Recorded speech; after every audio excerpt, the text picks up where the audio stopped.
ఈరోజు కర్నూలుకు విచ్చేసినటువంటి జక్కంపూడి రాజా అన్న గారికి, అలాగనే వైఎస్ఆర్ కాంగ్రెస్ పార్టీ కార్యకర్తకు అన్యాయం జరిగిందంటే నిమిషాలపైన స్పందించి దీన్ని ఒక రాష్ట్ర వ్యాప్త సమస్యగా 10 మందికి తెలిసేటట్లు చేసినటువంటి ఎస్వి మోహన్ రెడ్డి గారికి, అలాగనే ఈ కార్యక్రమంలో బాలుకు మద్దతు ఇవ్వడానికి విచ్చేసినటువంటి హఫీజ్ ఖాన్ గారికి, అహ్మద్ అలీ ఖాన్ గారికి, ప్రతుల్ గారికి, కాటసాని ఓబుల్ రెడ్డి గారికి, వైఎస్ఆర్ కాంగ్రెస్ పార్టీ నాయకులకు, కార్యకర్తలకు, వైఎస్ జగన్మోహన్ రెడ్డి గారి అభిమానులకు అందరికీ ముందుగా నా హృదయపూర్వక నమస్కారాలు, ధన్యవాదాలు తెలియజేసుకుంటున్నాను. బాలుకు అన్యాయం జరిగింది, పాపం ఆయన ఆత్మహత్య యత్నం చేసినాడని తెలుసుకొని నిన్న ఆయన ఇంటికి వెళ్ళడం జరిగింది. మేము ఆయన ఇంటికి వెళ్ళిన తర్వాత అక్కడ విలేకరులు నన్ను అడిగినారు, దీనిపైన మీ స్పందన ఏముంది అని అడిగితే, నేను మంత్రి గారిని అడిగిన, సార్ మీరేం సార్ అంతా ఖాళీగా ఉన్నారా, మీకేం పనులు లేవా, మీకు ఒక శాఖ ఇచ్చినారు కదా సార్ పని చేయమని, ఆ పనులన్నీ సాధించుకొని ఈ పిల్లోడి మీద ఎందుకు పడినావు సార్, నువ్వు తప్పు కదా సార్, నీకు 10 మందికి మేలు చేసేదానికి, ఈ కర్నూలుని అభివృద్ధి చేసేదానికి మంత్రి పదవి ఇస్తే ఆ పిల్లోడి పైన పగ తీర్చుకునేదానికి నీ మంత్రి పదవిని వాడుకుంటాను కదా సార్, తప్పు సార్ అని చెప్పి నేను మీ మీడియా వాళ్ళకి చెప్పిన. చెప్తేనే ఈ టీడీపీ వాళ్ళు ఏం చేశారు, పొద్దున్నే ఇదే సెంటర్కి వచ్చినారు. ఇదే సెంటర్కి వచ్చి ఎస్వి మోహన్ రెడ్డిని, సిద్ధార్థ రెడ్డిని అరెస్ట్ చేయాలంట.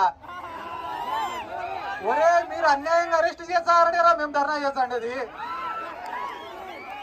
మళ్ళా వచ్చి సిద్ధార్థ రెడ్డిని అరెస్ట్ చేయాలంటాడు వాడు. ఒరే ఆ సబ్జెక్టులో నేను వేసిన మొక్కలు ఇప్పటికి చెట్లు కూడా ఉంటాయి.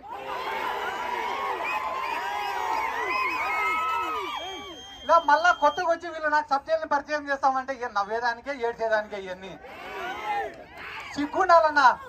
వాళ్ళ బతుకులకు కొంచెమన్నా రోషం, మానం, మర్యాద ఉండాలా. ఎస్వి మోహన్ రెడ్డిని అరెస్ట్ చేసినా ఒక అర్థం, సిద్ధార్థ రెడ్డిని అరెస్ట్ చేసినా ఒక అర్థం కాదన్నా. అమ్మాయి కూడా ఆ పిల్లోడు సతీష్ అనే పిల్లోడిని రోజు స్టేషన్ కాడికి తిప్పుతాంటే మన ఇళ్లలో పిల్లలు లేరా అన్న.